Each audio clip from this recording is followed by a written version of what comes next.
Halo semuanya, jadi video kali ini adalah video pertama aku di tahun 2026. Lewat video kali ini, aku mau coba recap tentang perjalanan aku di sepanjang tahun 2025. Termasuk salah satunya adalah keputusan aku untuk melanjutkan studi S2 ke luar negeri.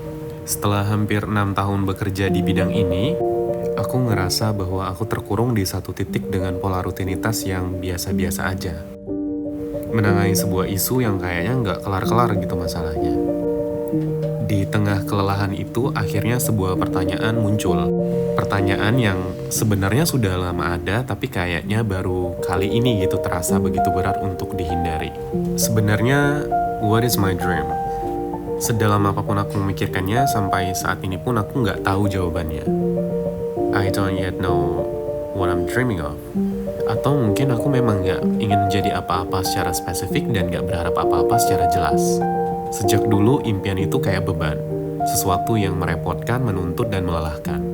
Seolah-olah kalau kita punya impian, kita juga harus siap untuk terus berlari, membuktikan, dan gak boleh berhenti. Suatu hari aku nonton video Maudy Ayunda yang diterima S2 di Stanford dan Harvard. Saya sangat kagum bagaimana seorang Maudy Ayunda bisa memaknai proses belajar sebagai sesuatu yang menyenangkan. Dan untuk pertama kalinya, akhirnya aku mulai bertanya pada diriku sendiri dengan cara yang berbeda. Mungkin impian itu bukan tentang menjadi siapa, melainkan tentang bagaimana kita ingin menjalani hidup kita dan menikmati setiap prosesnya. Kesadaran itu pelan-pelan membawaku pada satu keputusan besar. Untuk pertama kalinya, akhirnya aku memberanikan diri untuk apply S2. Aku menyadari ada keterbatasan dalam struktur pola pikirku, cara berpikir yang kadang terlalu praktis, terlalu teknis, dan seringkali terjebak di pola rutinitas. Aku ingin belajar untuk berpikir lebih logis, analitis, dan juga terstruktur. Aku ingin melatih diriku untuk melihat sebuah isu tidak hanya dari satu perspektif dan satu bidang, melainkan sebuah masalah terutama yang berkaitan dengan kebijakan, pembangunan, dan masyarakat tidak pernah berdiri sendiri. Selalu ada dimensi lainnya yang saling berkaitan dengan berbagai potensi dan konsekuensi yang tentunya harus dipertimbangkan. Dan di tahun 2025 inilah cerita ini dimulai. Ketika keputusan untuk melanjutkan studi akhirnya aku ambil, pertanyaan berikutnya pun muncul, di mana aku ingin belajar. Pilihan itu sebenarnya terbuka luas. Pergi sejauh mungkin ke negara Amerika atau Eropa, universitas besar dengan nama yang sudah mendunia, tapi justru disitulah aku kembali berhenti dan berpikir. Selama bertahun-tahun bekerja, aku menyadari bahwa sebagian besar isu yang kutangani tentang pembangunan, kebijakan, lingkungan, dan masyarakat tidak lahir di ruang hampa. Isu itu hidup, tumbuh, dan berdampak paling nyata di kawasan tempat aku berada, yaitu Asia Tenggara.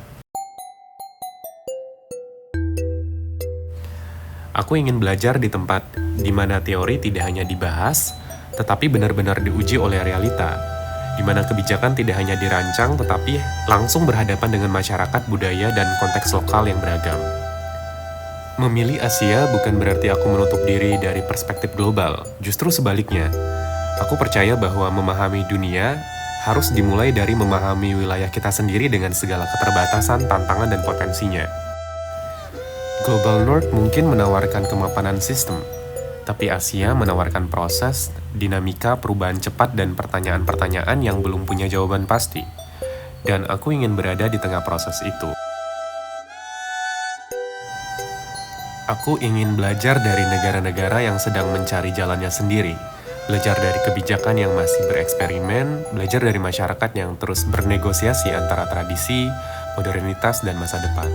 Bukan karena Asia tertinggal, tapi karena kita berjalan di jalur yang berbeda. Terus kenapa nggak di Indonesia? Karena aku ingin mengambil satu langkah keluar, cukup dekat untuk tetap memahami konteks Asia, namun cukup berbeda untuk menantang cara berpikirku sendiri. Karena pada akhirnya tujuan studi bukan sekedar mendapatkan gelar kan, melainkan membangun cara berpikir yang lebih peka, kontekstual, dan responsible. Cara berpikir yang tidak hanya bertanya apa yang berhasil, tetapi juga untuk siapa, dengan konsekuensi apa, dan dalam konteks yang seperti apa. Karena aku percaya perjalanan ini bukan tentang pergi sejauh mungkin dari rumah, melainkan tentang belajar memahami negaraku dengan cara yang lebih utuh. I did a research about potential professor that I would love to working with. I would love to work with Association Professor Dr. Napaporn Panich. Yeah, since the substantive research interests related to the environmental and waste issue. I also read his publication about hazardous waste generation characteristic for Thailand industry. So it's also aligned with my interest research in environmental and industrial development. Thank you very much, Professor. Sawadika.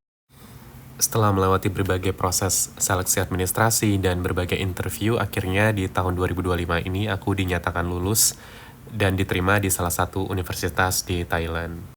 Namun momen yang paling menyedihkan adalah aku harus meninggalkan teman-temanku yang ada di sini. Hamin 3 kenapa mbak? Hamin 3 masih kerja. Mungkin gila gimana cara exit? Lu pura-pura gak denger? Dari gua. Hai, nangis ini. Soalnya teman pertama gua disilir. Nangis ini udah mulai. Yang ngajarin gua macam-macam soal kerjaan. I am vain, I will never be the same without you.